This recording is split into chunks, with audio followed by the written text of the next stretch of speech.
कार्तिक मास परम कल्याणकारी मास है। इस मास का हर दिन पर्व की तरह मनाया जाता है। कार्तिक मास के शुक्ल पक्ष की षष्ठी तिथि को छठ महापर्व मनाया जाता है। यह पर्व छठी मैया और सूर्य देव की उपासना का महापर्व है। इनके साथ ही छठ पर्व प्रकृति पूजा और साफ सफाई रखने का संदेश देता है। छठ व्रत बहुत कठिन व्रत रखकर माताएं अपने परिवार की सुख शांति समृद्धि की कामना करती हैं। बच्चों की दीर्घायु का आशीष प्राप्त करती हैं। यह व्रत कार्तिक मास की शुक्ल पक्ष की चतुर्थी तिथि से शुरू होता है। इस दिन नहाय खाए की विधि की जाती है। पंचमी तिथि को खरना मनाया जाता है। षष्ठी तिथि को व्रत अस्ताचल सूर्य को अर्घ दिया जाता है। अगले दिन सप्तमी तिथि को सूर्योदय के समय अर्घ देकर व्रत पूरा होता है। यानी छठ व्रत पर्व 4 दिन तक चलता है। इसमें 36 घंटे का व्रत लोग करते हैं। शास्त्रों के मुताबिक इस व्रत को माता सीता और द्रौपदी ने भी किया था।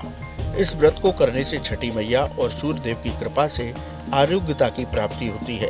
घर में सुख शांति आती है। संतान सुख का आशीर्वाद प्राप्त होता है। आइए सबसे पहले आपको बताते हैं कि इस साल ये व्रत कब से शुरू होगा। 5 नवंबर को चतुर्थी तिथि को नहाय खाए। 6 नवंबर को पंचमी तिथि में होगा खरना। 7 नवंबर को षष्ठी तिथि रात 12:41 से शुरू होगी। 8 नवंबर को रात 12:34 पर समाप्त होगी। 7 नवंबर को षष्ठी तिथि में होगा संध्या अर्घ। 8 नवंबर को सप्तमी तिथि में होगा सूर्योदय अर्घ। 7 नवंबर को शाम 5:13 पर दें संध्या अर्घ। 8 नवंबर को सुबह 6:10 पर दें सूर्योदय अर्घ। सर्वार्थ सिद्ध योग का बन रहा है संयोग। इस तरह 4 दिन का महापर्व 5 नवंबर से शुरू होगा और 8 नवंबर को समाप्त होगा। शुभ मुहूर्त में अर्घ देने से पूजा का पूरा फल प्राप्त होता है। इस मुहूर्त का विशेष ध्यान रखें। आइए अब आपको बताते हैं कि पूजा किस विधि से करें। पूजा के दौरान क्या सावधानी रखें। कार्तिक शुक्ल चतुर्थी से शुरू होता है छठ पर्व। चतुर्थी तिथि को नहाय खाए पर व्रत संकल्प लेकर स्नान करें। पूजा की तैयारी के लिए घर को साफ करें। रसोई में भोग की सामग्री तैयार करें। सात्विक भोजन करें। पंचमी तिथि को मनाया जाता है खरना। व्रती पूरे दिन निर्जला व्रत करें। शाम के समय गुड़ की खीर और रोटी का भोग लगाएं। फलों का भोग लगाएं। उसके बाद प्रसाद ग्रहण करें। षष्ठी तिथि को सूर्योदय से पहले स्नान करें। व्रत संकल्प लेकर पूजा करें। शाम के समय पूजा की सामग्री सूप में सजाकर पूजा करें। शाम के समय अस्ताचल सूर्य को अर्घ दें।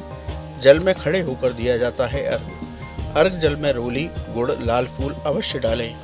पूरी रात हरिनाम संकीर्तन करते हुए जागरण करें।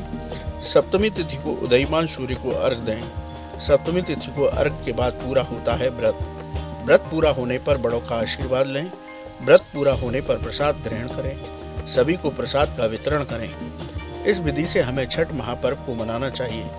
विधि पूर्वक छठ पर्व मनाने से सूर्यदेव और छठी मैया की कृपा प्राप्त होती है। जीवन में सुख शांति और आरोग्यता आती है। आइए अब आपको बताते हैं छठ व्रत पर्व के दौरान किन बातों का ध्यान रखें। छठ व्रत के दौरान क्रोध करने से बचें।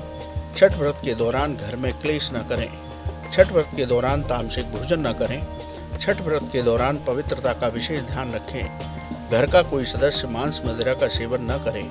अपने से बड़ों का अपमान न करें। 4 दिन तक व्रती पलंग या चारपाई पर न सोएं। शास्त्रों के मुताबिक हमें छठ महापर्व को मनाना चाहिए। इस व्रत को करने से व्रती की सभी मनोकामनाएं पूरी होती हैं। घर में धन धान की कमी नहीं रहती। घर में सुख शांति समृद्धि आती है। परिवार के सदस्यों को आरोग्यता और दीर्घायु प्राप्त होती है। निसंतान को संतान सुख की प्राप्ति होती है। संतान से जुड़ी समस्याओं का निराकरण होता है।